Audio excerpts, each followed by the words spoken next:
I'm going to read an email that I received from Gopalacharya Prabhu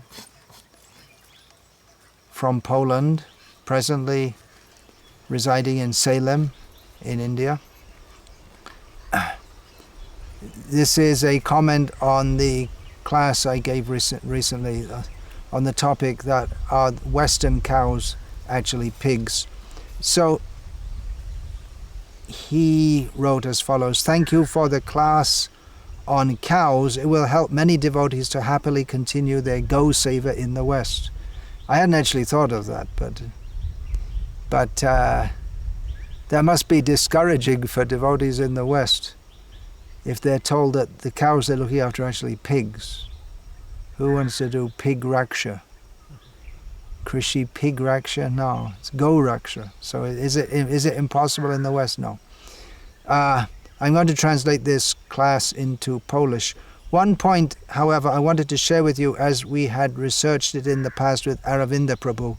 It is not true that all of the non-Indian cows give A1 milk and only the Desi Indian cows give A2 healthy milk, as some people claim. The fact is that all the indigenous old breeds all over the world give A2 milk, which is easily digestible. In Ireland, the example is that of the black Kerry cow. The doctors give this as well as goat milk to people who have problems with digesting regular milk. In England there are several breeds as well, Guernsey and others. It seems that some newer breeds have been genetically tampered with, and as a result arises the digestibility issue of that milk. In Africa there are many A2 milk cows, and they even have humps like the Indian cows. On the other hand, all kinds of milk lose many of its qualities by the homogenization and whatever else the demons do to standardize the milk, and this causes problems to both A1 and A2 milk.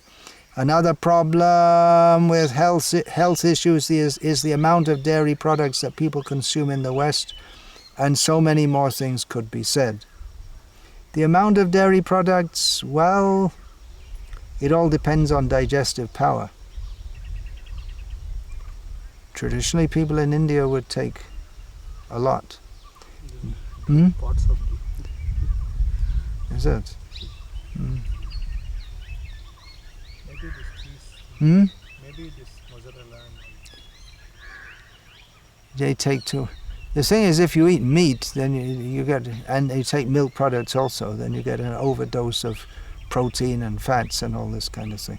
Anyway, I don't know what the scientists say, and whatever they say, they'll say something different tomorrow anyway. So chant Hare Krishna and take Krishna Prasad, including milk and ghee and yogurt and kheer and srikhand and chach and so many things are there. What to mention, food cooked in ghee. Who eats food cooked in ghee these days? ISKCON Salem, everyone takes, yeah. We, traveling in Bangladesh, flashback to the 1970s and 1980s, we'd regularly show, along with our programs, that it was a big thing. We'd go in a village and people would literally walk from miles around to come to the program. There's no other way to travel but by walking. One thing was to see the Western white-skinned Vaishnavas, which is, they've never seen a white-skinned person in their life, what to speak of a white-skinned Vaishnava. There was no electricity, there was no TV, nothing such thing. And we had the Chalachitra with the Honda generator. Little, quite small, we brought them from the West. We would show the cinema, and Chalachitra means cinema. Moving picture, movies. We'd show that film, The World of Hare Krishna, and we'd show this film from New Vrindavan.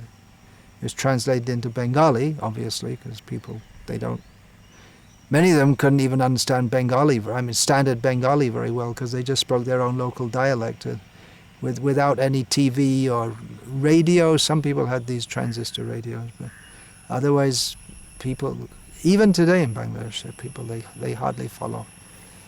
You speak to them in Bengali and they answer you in their own language, their own local dialect. Anyway, we had to translate in Bengali, and one of the scenes is cooking puris in a karai, a wok, it's usually called in the West, karai, whatever,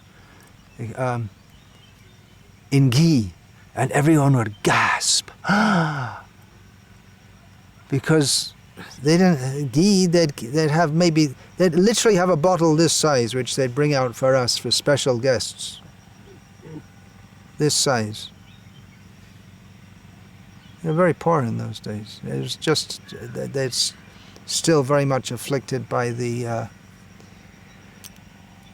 genocidal actions of the Pakistani army. I went there in 1979, and that was 1971. The Bangladesh got its liberation. Anyway, Hare Krishna.